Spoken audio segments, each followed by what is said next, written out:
Hey guys, how's it going? It has been a while and I am here to tell you that we are going to be covering the spoilers for My Hero Academia Manga Chapter 393 and we'll be going into it, but first, right after this.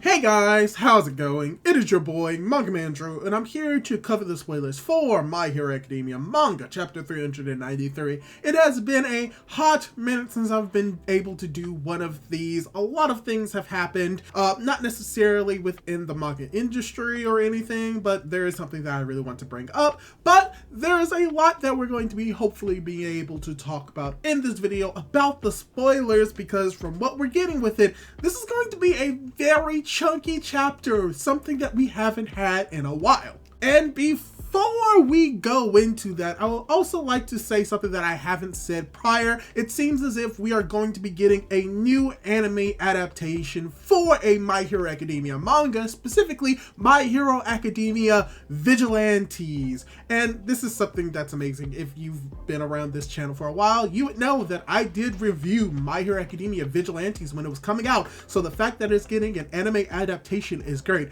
However, it hasn't been officially confirmed yet, so I didn't make a big video on it, but when it does get officially confirmed, you bet your britches that I will be covering it, and when the anime comes out, hopefully I will also be covering it then. But that's besides the point. Let's dive into the spoilers. And the first thing that we really need to go into is the title of this chapter being a girl's ego. Now, this could be referring to the ego of either Uraraka or Toga, but from what we get the first part of the text spoilers, something interesting is going down. So, the chapter starts with a flashback of the League. After Twice's question, Spinner realizes that only Toga and Shigaraki don't have a villain name. She says that she doesn't want one and that the others start suggesting. Spinner says the vampire Camilla, and Twice says Pikachu.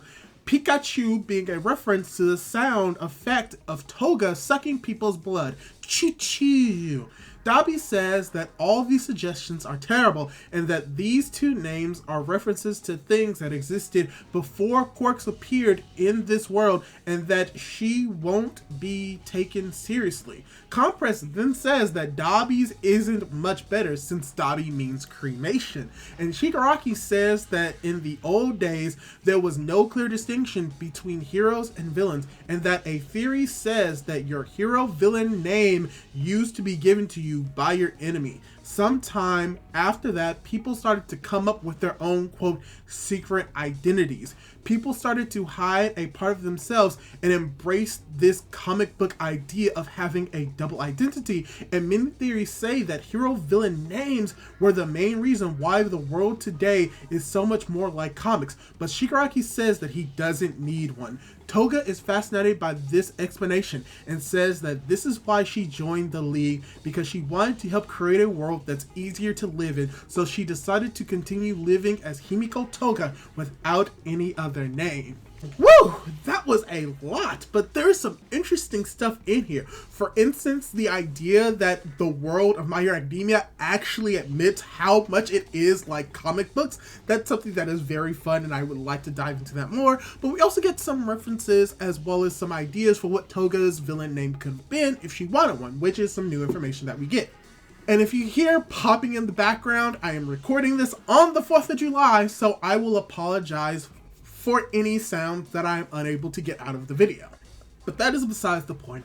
What we get with this part of the text spoilers is very interesting because we're diving a little bit more into Toga's mindset, and this is very interesting because we're getting to dive a little bit more into the mindset of Toga and how she's able to do the things that she wants to, and getting a better understanding of who she is as a character as well as a villain, a part of the League of Villains. Also, I pretty much enjoy that we're getting banter that we didn't get earlier in the series right now between the members of the League of Villain and them interacting in these very fun and interesting ways. I would like to see hopefully a little bit more of that before the series actually ends. And now, with the next line of text spoilers, we have that. We cut back to the present, and Ochako has just been stabbed. But she still manages to say that she's not trying to pity Toga. She touches her and activates zero gravity. Toga steps back, but thinks to herself that being floating right now doesn't bring any risk to her. Toga then says that Uraraka is saying nice things now, but that later she will lock her up in a cage and give her the death penalty. Or even worse, she'll just kill her right here like they did with Twice. It's all about winning or losing, living or dying. Uraraka says that Toga is just repeating what's considered common sense, but Toga interrupts and says that if Ochako's feelings is not pity, it can only be egotism. She uses a new move, Dead Man's Legion, gathering multiple clones of several different people. We see multiple panels of the heroes being attacked by the clones, and that the reporter girl in the helicopter is saying that the QUIRK doomsday theory is coming true right now. The world is about to change by the feelings of a single girl. And this is getting even more interesting, especially with that last line, which could apply to both Toga as well as Uraraka.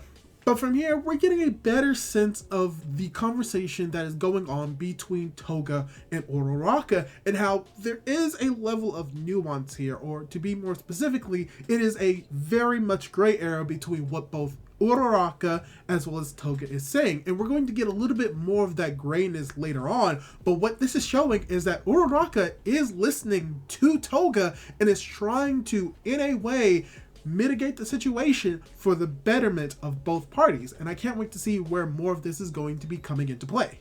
And going more into the tech spoilers, we have that Toga sends a wave of clones at Ochako, but she manages to defend herself with gun-hand martial arts.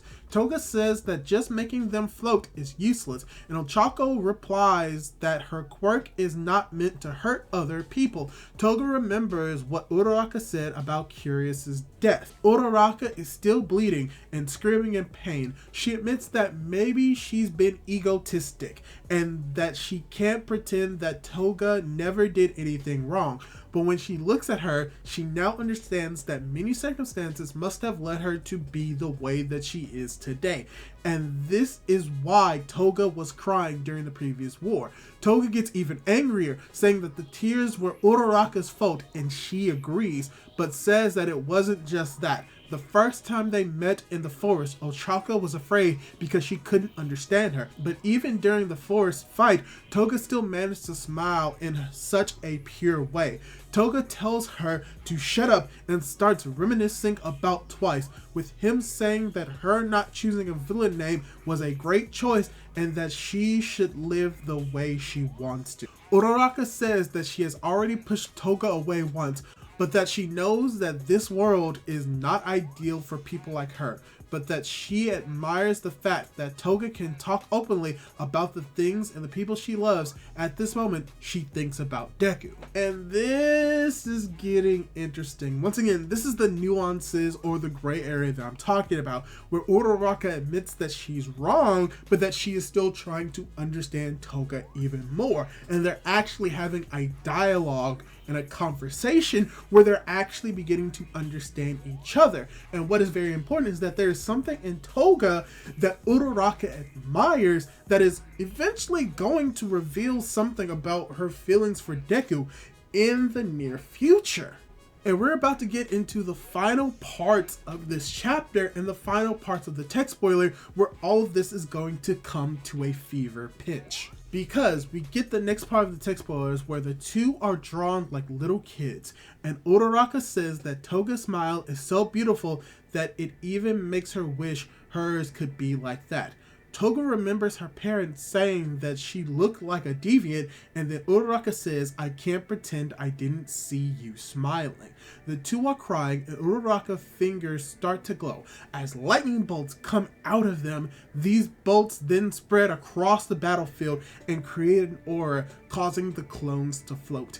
Jiro realizes that zero gravity is spreading without Ochako touching the target. Ochako says that she won't ignore Toga's past crimes, and she won't necessarily support everything that she does from now on, but if Toga still wants to talk to her, she's willing to give her own blood for the rest of her life. I want to talk about love with you, Himiko-chan. Ochako reaches her hand full of blood towards Toga, and in the last panel of the chapter, we see the two as kids once again, with Ochako offering her hand so little Toga can drink her blood and stop crying. And this is amazing, and I will dive a little bit more into it in the chapter review proper, but this is what this is all building up to.